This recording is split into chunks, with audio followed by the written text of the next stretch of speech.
Welcome. आज आपण बनवणार आहोत व्हेज सँडविच. तर त्यासाठी शिमला मिरची, काकडी, कांदा आणि गाजर कट करून घेतलेला आहे. मोठीशी कढई घेतलेली आहे. त्यात प्रथम मी शिमला मिरच्या अतिशय बारीक कट केलेली टाकून घेत आहे.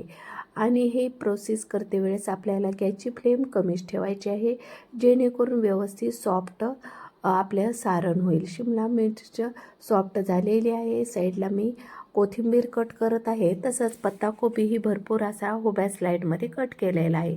शिमला मिरची सॉफ्ट झालेली आहे आणि मी कांदा अतिशय बारीक आणि पातळ लेअरमध्ये उभा कट केलेला आहे. तोही मी आता भाजून घेत आहे. पाहू शकता. आणि हे सारण भाजते वेळेस आपल्याला भरपूर असा बटर घालायचा आहे.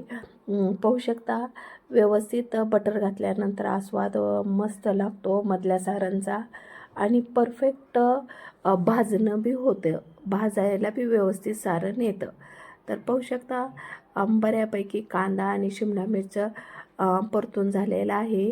तसंच गाजराचे भरपूर असे काप केले होते मी. ते गाजराचे काप ही अगदी हलक्या हाताने मी आतमध्ये सोडत आहे. सारण पहिलं सॉफ्ट झालेलं आहे.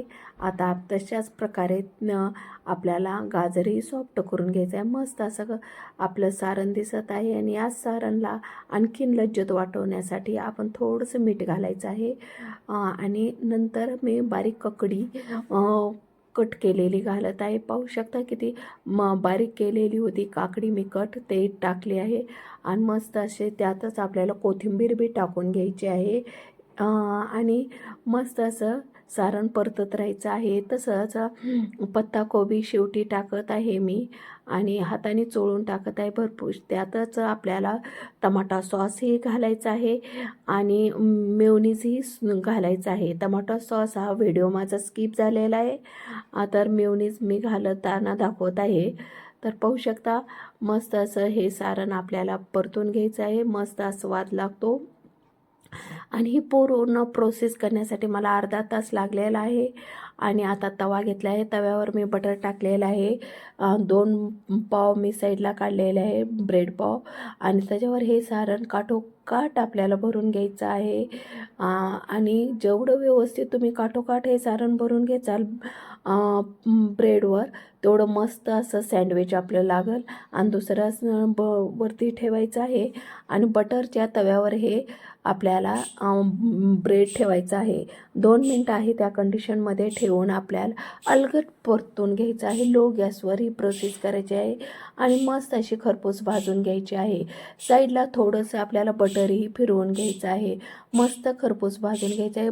लहान लेकरासाठी एकदम भन्नाट चव देणारी रेसिपी आहे. एकदा नक्की ट्राय करा. आणि ब्रेकफास्ट एकदम हेल्दी आणि पौष्टिक असा आहे. नक्की संडेच्या वेळेस ही ब्रेकफास्टची रेसिपी नक्की ट्राय करा. आणि ही रेसिपी कशी वाटते ते कमेंट बॉक्समध्ये लिहून पाठवा. पाहू शकता बोलत बोलत मस्त असं खरपूस भाजून झालेलं आहे. प्लेटवरती काढलेलं आहे आणि मधोमध तिरकस कट करून घ्यायचं आहे आपल्याला हे सँडविच. पाहू शकता किती खरपूस व्यवस्थित भाजलेलं आहे. आणि मस्त असं कट केल्यानंतर आतलं सारणही परफेक्ट आपलं भाजून झालेलं आहे. तर अशाच प्रकारे नवनवीन रेसिपीसोबत पुन्हा भेटूया. आणि किती आकर्षक आणि सुंदर सँडविच तयार झालेला आहे. ही कशी रेसिपी वाटली ते